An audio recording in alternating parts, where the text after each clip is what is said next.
Exam में galvanometer का question आया और आप फॉर्मूला ही भूल गए। अब क्या करें? ओम्स लॉ तो आता है ना, बस उतना ही काफ़ी है। एग्जाम है HSC मार्च 2025 का। A galvanometer has a resistance of 50 ohms and a current of 2 milliamperes is needed for its full scale deflection. Calculate resistance required to convert it first is into ammeter of 0.5 amperes range. अब एक galvanometer है, उसका full scale deflection है 2 milli amperes. अब इससे ज़्यादा current अपने को गैल्वेनोमीटर से पास करना है, यानी कि करंट कैरिंग कैपेसिटी बढ़ानी पड़ेगी। अब ओम्स लॉ कहता है V equal to I into R, यानी कि I is equal to V divided by are.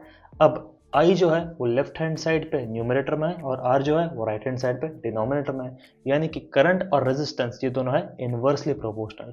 यानी कि अगर अपने को करंट कैरिंग कैपेसिटी बढ़ानी पड़ेगी तो रेजिस्टेंस कम करना पड़ेगा, और रेजिस्टेंस कम करने का सबसे आसान तरीका क्या है?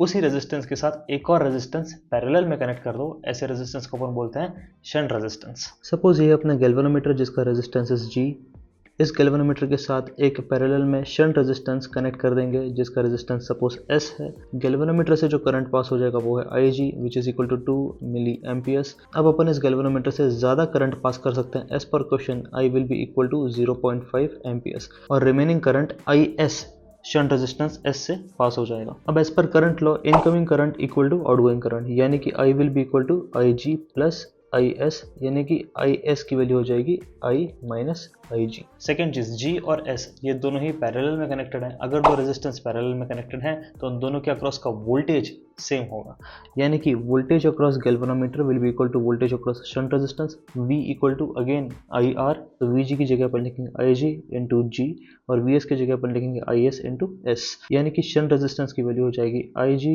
Into G divided by IS which will be equal to IG into G divided by IS की जगह अपन लिख सकते हैं I माइनस IG। वैल्यूज को इक्वेशन में डालिए और आंसर कमेंट करिए। हाँ, फर्स्ट कमेंट में इस क्वेश्चन को सॉल्व करने का इजी टेक्निक बिल्कुल भूलना मत।